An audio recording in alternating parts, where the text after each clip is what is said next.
Hallo Facebook, luister, ek is hier by 'n ander fabriek. So hierdie fabriek is ook die containerhuisies, maar hierdie containerhuisies wat hulle hier bou is meer vir besigheid. So kom ek wys jou gou hulle showroom. Fantasties. Dit is 'n shop. Dit kan 'n coffee shop wees, soos jy daar sê, 'n burger shop. Man, jy kan drank verkoop as jy nou by die see bly of waar ook al, soos by 'n vakansieoord of waar ook al. Jy kan daai ding verander in enige besigheid. Hulle het natuurlik hierdie kleiner is, soos byvoorbeeld dit, baie mense geniet dit. Onthou jy, ek het julle al op een van my video's gewys, ons installeer hulle langs die mall. Hierdie goedjies is awesome en hulle is blerry goedkoop.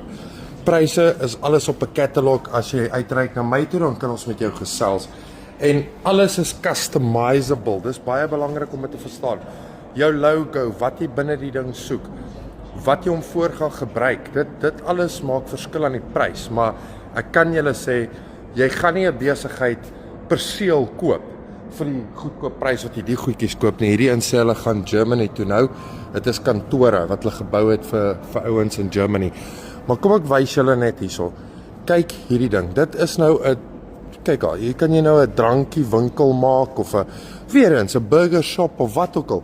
Jy kry jou logo daarbo met die liggies wat flikker. Alles hierdie is containerhuise, so hulle is goedkoop.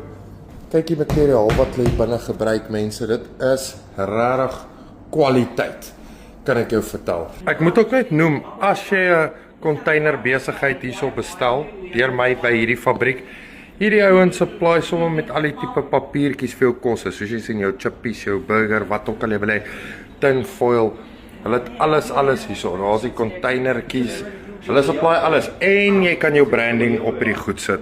Hulle fabriek of hulle produksielyne is reg vir dit ook. Ek mention dit net vir julle. En natuurlik, ek moet julle dit wys, dis die belangrikste.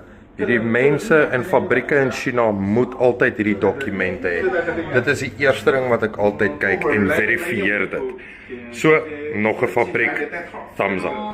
Ek is hier vandag om na 'n kliënt se produkte kyk, te inspekteer hoe ver hulle gaan. Maar ek het gedink ek wys julle gou hulle showroom. Dan kan julle sien met watter tipe fabrieke ek werk. Ek meen, kyk die ding, hoe cool is dit nie? Dink as jy nou 'n klein besigheidjie begin, maak nie saak wat jy verkoop nie, jou pannekoeke, jou burger, wat ook al.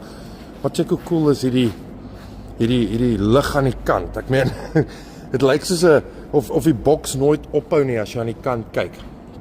Die een is nou 'n radio. Hulle kan enige design vir jou maak, kleiner is. Hier het hulle die containerhuisies, maar oral soos daar delicious drinks. Jy kan hierdie goed custom